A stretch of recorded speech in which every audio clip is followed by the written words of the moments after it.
Salut YouTube, c'est Superboki. On continue notre guide sur Batocera en compagnie de Nico qui fait partie de l'équipe de développement du projet. On revient sur les différentes options à votre disposition sur Batocera. J'en dis pas plus, on se retrouve tout de suite sur la vidéo. Le mode affichage, c'est comment tu veux, comment dire, ce que tu choisis d'afficher de base au niveau de ton contenu, c'est pour brider les options. Donc, par défaut, tu es en mode full. Ouais. Si tu passes le niveau en dessous, qui est un peu plus restrictif, c'est kiosque, tu n'as plus accès au menu. Donc tu peux plus changer les options. D'accord. Plus que peut-être qu'il y a quitter, enfin, genre, tu verras, le menu, il n'y a plus que deux options, quoi, quitter, et puis ça doit être à peu près tout, quoi. Donc tu peux plus que jouer. Donc ça, c'est typiquement pour des bornes d'arcade ou des trucs que tu veux. Libre, ou alors toi à un moment donné t'as plus envie d'y toucher ou t'as peur qu'un gamin y touche, tu te mets en mode kiosque. Enfin, ça c'est la même chose que kiosque, sauf que tu limites certains jeux en plus. En fait, quand tu es sur un jeu, tu peux éditer les metadata là. Dans les metadata, il y en a, tu peux cocher enfant. Donc si tu veux limiter ton gamin à 5 jeux, tu actives 5 jeux et ça fait du kiosque plus t'as que 5 jeux dans l'interface. D'accord, et si tu veux revenir en mode complet, c'est compliqué ou Avant la 29, il y avait un code, donc par défaut il affichait c'est ABBA quoi. Ouais. Je crois que Fabrice a changé ça, j'ai pas essayé. Je sais plus s'il l'a changé, il en a parlé. D'accord, mais donc c'est juste un code à rentrer et après tu reviens en mode complet. Ouais. D'accord. Kodi, c'est le lecteur multimédia qui permet de pouvoir regarder un peu tout, photos, vidéos, que ce soit sur YouTube, que ce soit des médias que tu as sur tes disques. Ton NAS, ouais, ou sur ton NAS. Kodi, ça a toujours été implémenté sur Batocera. Il y a toujours eu Kodi sur Batocera. Après, nous, on n'a pas une grosse charge de travail dessus. Quand ils changent de version, il faut juste gérer que les manettes soient auto-configurées. En fait. Ouais, c'est ça que j'allais te demander, s'il y avait encore une maintenance de Kodi, si c'était encore quelque chose d'actif qui était encore maintenu. Donc, Ah si, le Kodi, ça bouge. Hein, Kodi, justement, on attend la 19 de Kodi. Ouais. Après une autre problématique technique, je ne vais pas rentrer dans les détails, mais... On est obligé d'attendre Kodi 19 pour faire un truc ailleurs sur Batocera. Sortie vidéo et audio par défaut, c'est en auto et ça détecte dans la majorité des cas vos affichages et vos sorties audio. Si jamais. Les cas, c'est pas la majorité, je pense que ça marche très bien. Mais par exemple, sortie vidéo, je pense par exemple à un ordinateur qui a genre. Plusieurs cartes graphiques ou plusieurs ports HDMI. Genre ici, moi, si je vais dessus, je vois que mon HDMI 1. Mais si j'en avais plusieurs et que je voulais afficher par exemple plus sur cet écran-là, mais sur un deuxième écran qui est aussi relié à l'ordinateur, je sélectionnerais le HDMI 2 et là, ça switcherait l'écran, c'est ça ? Ah ouais, sauf que ça switch pas tout de suite. Il y a quand même un nécessaire. Ouais. Alors on pourrait limiter le redémarrage, mais en fait, comme on est dans une fenêtre OpenGL et tout, là, juste la redémarrer si tu changes de résolution et tout, ça fout le bordel. Donc pour l'instant on n'a pas fait compliqué, pour l'instant on dit qu'il faut redémarrer. Ok, on pourrait faire mieux, mais et même choix. On pourrait faire mieux, mais... Bien sûr. Et même choix pour l'audio, donc là on voit toutes mes différentes entrées, donc que ce soit les entrées HDMI ou les ports jack sur ma carte mère. Donc pareil, je crois que ça marche en live. Ça marche en live, d'accord. Je crois. Ok. Moi quand je le fais, ça marche en live. Après, Donc l'option overclock qui est plus pour les micro-ordinateurs Raspberry Odroid, où là tu peux augmenter les performances, c'est ça ? Ouais.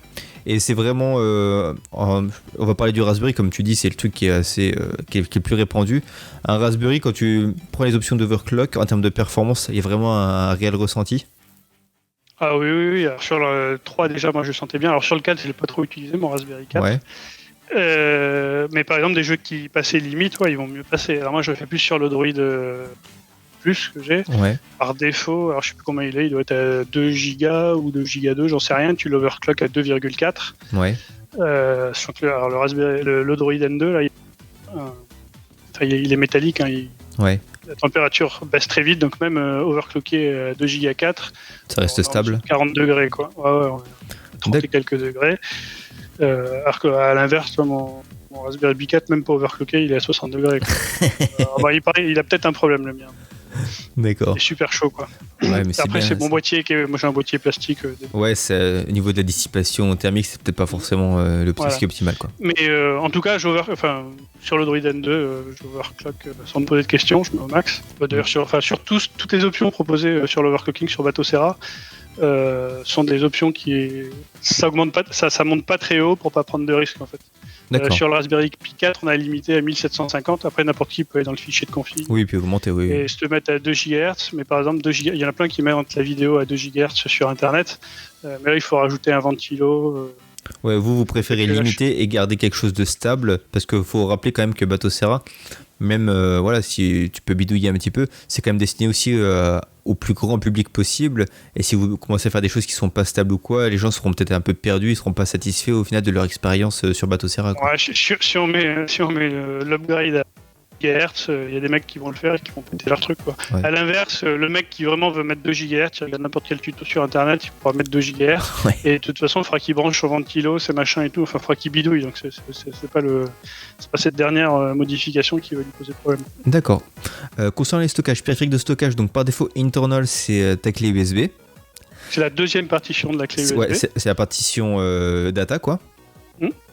Ok. Ça, faut le voir comme un gros dossier qui contient les ROM, etc. Alors, tu vois il y a rien de technique dedans, enfin de technique, il n'y a pas de programme. Ouais, c'est la partition qui est accessible sur ton réseau local si tu es connecté sur le réseau. Sur ton réseau local, ou elle est accessible même sur ton PC pour peu que tu aies pas un Windows, quoi. D'accord. Là, tu vois, j'ai rajouté une partie data. C'est une deuxième clé USB que j'ai branchée aussi sur l'ordinateur qui fait 32 Go.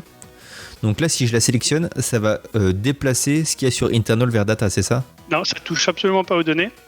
D'accord. Ça fait juste que tu choisis quel va être ton gros dossier user data. User data, c'est le seul endroit sur Batocera où tu peux stocker des données. Donc à la racine, il y a les ROM, les vidéos si tu veux, les sauvegardes, etc. Ok.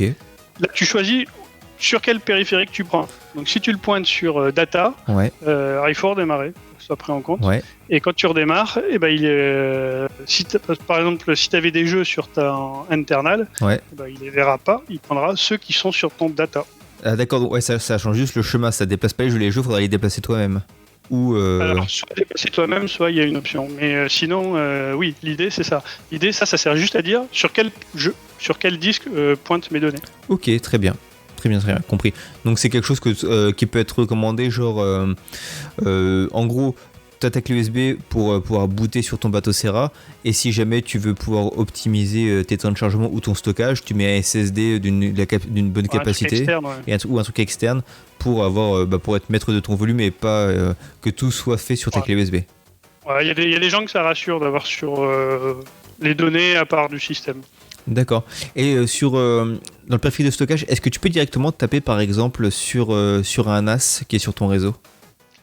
Alors, pas via l'interface graphique, mais par contre, quand tu es sur ton Windows, n'importe où, il y a un fichier qui s'appelle batocera-boot.conf, il y a le wiki là-dessus. Ok. Et tu pointes sur ce que tu veux. Si tu as envie, sur ton NAS, sur tout ce qui est réseau.